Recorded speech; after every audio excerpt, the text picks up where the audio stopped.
Hello students, welcome in Bodhisattva Learning. Today we are going to continue part third of chapter 3 Geography. अगर आपने previous parts नहीं देखे हैं तो link description में है, जाइए और देखिए, फिर आप इसे कंटिन्यू करिए, तभी आपको और अच्छे से समझ आएगा. सो चैनल को सब्सक्राइब करो, वीडियो को लाइक करो और अपने फ्रेंड्स को शेयर करो. Let's start the video. Now work of sea waves. अब सी वेव्स का क्या काम है? The erosion and deposition of the sea waves gives rise to coastal landforms.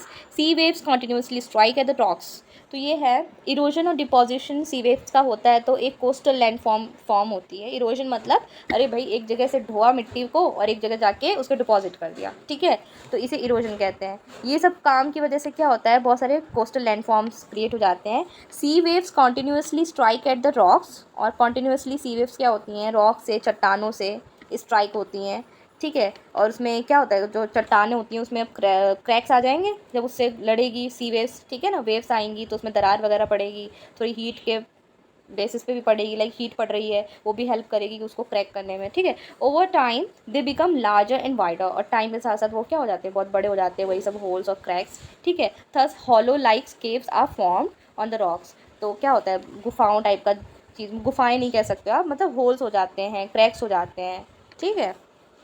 They are sea caves. देखा होगा कार्टून्स में कि ये हम लोग का सी है, ठीक है. यहाँ पे जो बड़ी बड़ी चट्टानें होती हैं उस पर ऐसे बहुत ज़ोर ज़ोर से वाटर इस पर बीट करता है, ठीक है. और यहाँ पे आपने देखे होंगे केव्स वगैरह भी होते हैं सी में, ठीक है. तो उसी को क्या कहेंगे, सी केव्स कहेंगे. As these cavities become bigger and bigger only the roof of the caves remain. और यही मतलब इतना ज़ोर ज़ोर से धक्का मारता है पानी और उससे ये टूटती फटती रहती हैं, ठीक है. जिसकी वजह से क्या होता है, जो होल होता है, जो केव होता है, वो बड़ा से बड़ा से बड़ा हो जाता है और रह क्या जाती है, सिर्फ और सिर्फ उसकी रूफ रह जाती है, ठीक है. और एक आर्क के फॉर्म में वो शेप ले लेता है, ऐसे एक आर्क बना लेता है, तभी तो केव का हो गया आप लोग, ठीक है. ये पूरा समुंदर है, ये ऐसे आर्क के फॉर्म में ले लिया इसने एक शेप. ये सब अंदर का खाली हो गया, ठीक, सब पानी में चला गया, तो ये एक आर्क बन जाती है. उसी को क्या कहते हैं, सी आर्क कहते हैं, सी आर्क्स, ठीक है. Now further erosions are left. These wall like features are called stacks. और जो बची हुई रूप भी होती है सी आर्क की, तो जब इरोजन होता है, जैसे वाटर है, वाटर इसके ऊपर बीट कर रहा है, ठीक है, वाटर है, इसको बीट करेगा तो इसकी जो बची हुई रूफ भी है ना, वो भी क्रैक हो जाएगी और बच क्या जाएगा, सिर्फ और सिर्फ वॉल बच जाएंगी. ये जो दीवारें हैं अब बस ये वॉल्स बचेंगी, ऊपर का तो सब खाली हो गया है ना, तो सिर्फ और सिर्फ वॉल्स बचेंगी.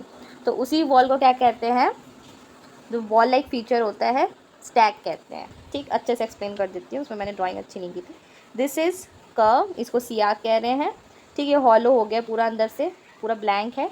और जो इसके अपर पार्ट है, ये इरोजन की वजह से ये भी डिस्ट्रॉय हो गया, तो ये जो लोअर पार्ट बचेगा इसको क्या कहेंगे हम लोग, स्टैग कहेंगे, ठीक है. दिस इज़ द स्टैग,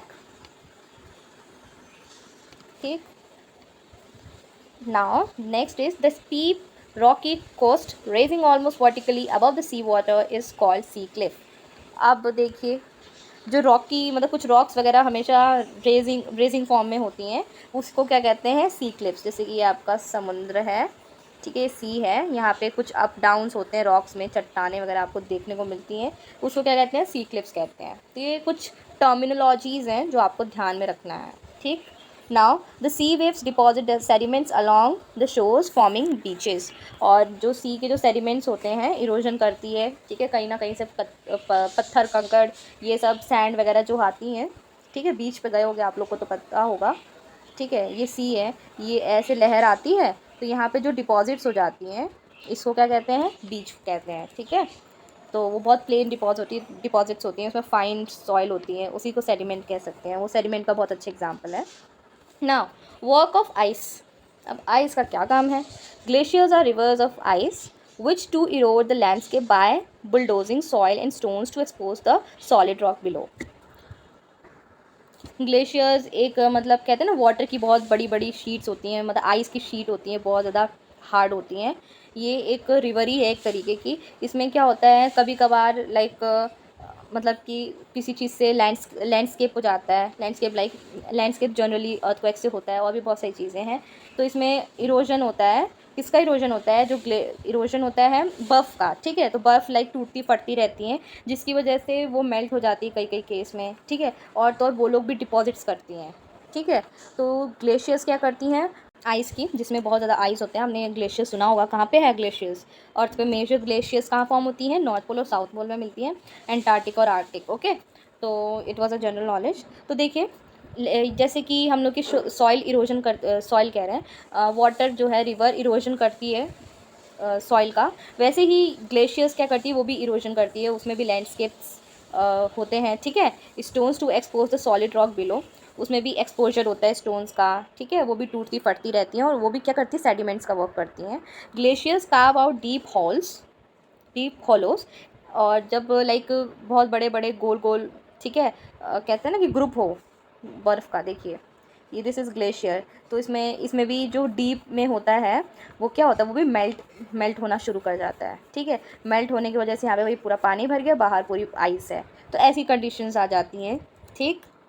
उसमें भी वाटर फिल अप हो जाता है। The material carried by the glacier such as rocks big and small and sand and silt get deposited. तो जो भी अब भाई ग्लेशियर है, ऐसा तो है नहीं कि वो एकदम फ्रेश वाटर है, जैसे रिवर में बहुत सारे कंकड़ पत्थर होते हैं, वही चीज़ें जम जाती हैं, ठीक है। तो उसके अंदर भी क्या होता है, बहुत सारे सॉइल, ठीक है, fine particle divided of rocks, ये सब चीज़ें होती हैं, जिससे उसमें भी डिपॉजिशन की स्थिति बनती है जब वो पिघलता है, ठीक है।